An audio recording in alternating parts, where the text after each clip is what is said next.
Alright, let's do part 2 of ostomies. Life with an ostomy. So I brought my ostomy supplies out to the greenhouse to have a coffee chit chat. Anyways, here is the little template that comes in your ILEOSTOMY appliance box. And so you have to use this and put it on your stoma to see which size your stoma is.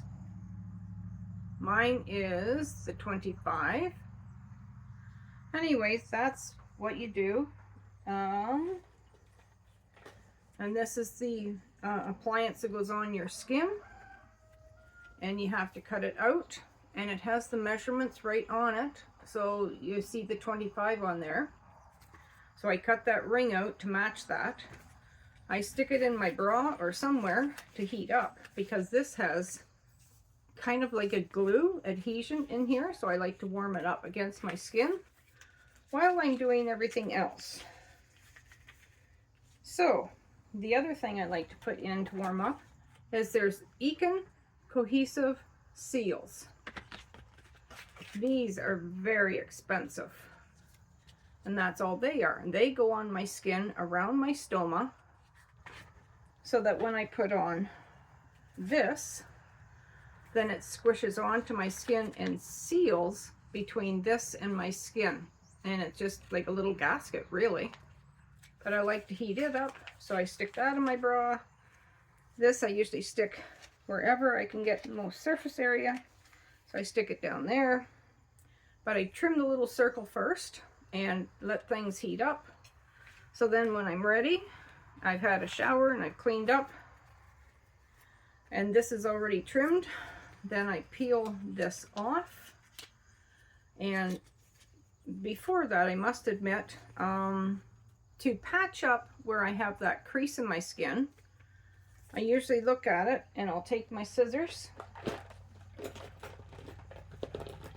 a bigger pair of scissors, because the little medical scissors they give you won't cut this very well, and I estimate where on my skin this appliance is going to go. And I'll put a slit like that. I'll cut it right up to where the gauze area is. So now when I put this on and I take this all off, this barrier will tuck down into that splice. So if you can see how flexible this is, it's a skin barrier, like a Band-Aid. And then I'll tuck that split down around the fold of my skin, and then I'll peel off the paper on the bottom and I'll tuck it down in the other. So if you have a space like this, then I'll take one and I'll pull it down around here, and this one will pull down around there, so that instead of going straight across and having pressure and a pull apart point, now it tucks down here and it tucks here. So when my skin moves, it goes with me and doesn't pull off of my skin. It's just a little hack that I came up with one day when I was trying to analyze, how am I going to fix this? How am I going to make this better? Well, I guess I MacGyvered it, is what it pays out to be.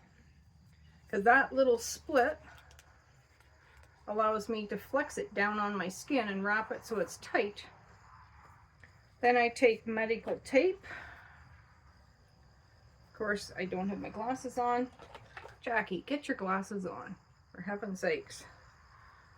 And then I take a piece of tape, and I will go about that long, cut it, and then I will put it over top of that where I splice it and stick it to my skin, so it's half on the barrier, half on my skin, and it helps hold that down tight so that it doesn't peel up on me. Makes it far more secure, and I can get roughly 1 week out of my appliance. But that's all these are, is this appliance, and they snap together. This ring snaps into this ring, as they say in the hospital, like Tupperware. Anyways, that's all it does, and they snap together, and then it sticks, because this is stuck to your skin, and then that snaps together, and then they don't pull apart. Unless when you're changing it, and then you get a hold of this little tab and you pull it apart and it peels off. Anyways, the other thing I do is the end of the pouch, and I learned this the hard way, folks. The very first time I was heading out Christmas shopping with my sister after I come home from the hospital, she came to help take care of me. And so we thought, we'll go Christmas shopping as Black Friday sales. Anyways, this folds up, folds up, folds up. And then you clip this Velcro part down, and it should hold it, right? It should. In theory, that's what it's supposed to do, and it holds it shut. Well, I tucked it into my pants, and somehow doing that, it undid. What do you think happened? What do you think oozed out of there before we went shopping? Oh my word, what an embarrassment. So now I use a hair clip, a safety pin. Not a safety pin, a bobby pin. I put a bobby pin on there. So I put that together like that. I fold it up, and then I put a bobby pin right on there, and it holds that shut better, and I'm more secure, and I feel a little safer. So between that and the medical tape holding down that split that I put in my appliance to help work around folds in my skin, and not everybody has perfectly flat stomach, so because of that fold, I have to have something to help me out to make it stick better, that I feel safer and more secure. Anyways, in the very first video, I did put in there, it's payless.ca, Payless Medical. I don't know, it's in my first video. Yeah, paylessmedical.ca. And that's where I ordered these. They're a lot less expensive, and they're Canadian. Or I'm in Canada, and I ordered Canadian. I don't know whether they're in the United States or where, but they're a Canadian supplier so far.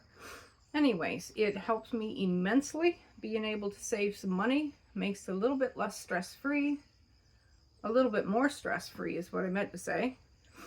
And so with a disturbance like having an ileostomy in your life, there is ways around it to make it better.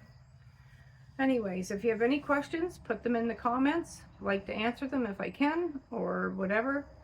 I'm not going to be so brave to actually show you changing my ostomy supplies. There's lots of videos out there like that. I'm not going to do it. I thought I've really done it to even let you in my life to tell you this much. Anyways, hopefully some of that helps you, and we'll catch you on the next video, part 3.